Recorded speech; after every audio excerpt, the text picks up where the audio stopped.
In recent years, the US and the Caribbean have been pounded by some of the most powerful hurricanes on record. Hurricane Maria came ashore as a Category 5 storm on Puerto Rico in 2017, bearing down on an already weak infrastructure.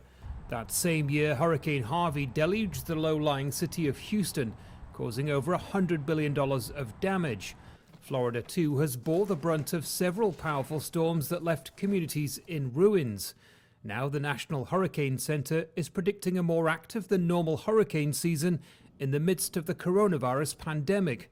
Even as states cautiously reopen, the prospect of dealing with a major hurricane and fighting COVID-19 are raising serious questions. As we get into hurricane season, we are continuing, obviously, to look at our plans, redevelop them with COVID-19. How do we look at evacuations? How do we do that? Do we have stay-at-home orders and mandatory evacuations based on the type of structure? The coronavirus pandemic has already devastated economies in the region.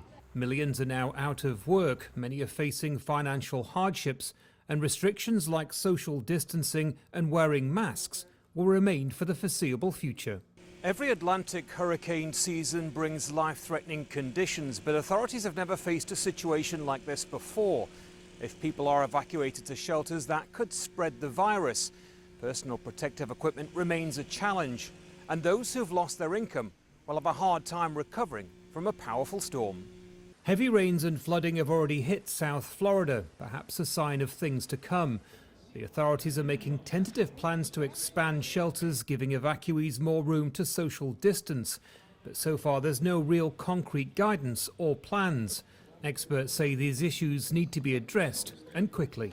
Our current estimates here in South Florida is about, based on a study, about 6% of the population is positive.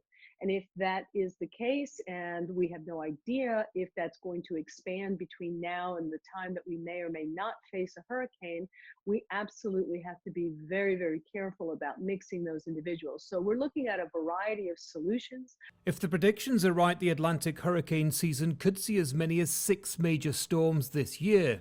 Under normal circumstances, just one can wreak havoc. Now the problem is compounded by a pandemic that's still not under control. Andy Gallagher, Al Jazeera, Miami, Florida.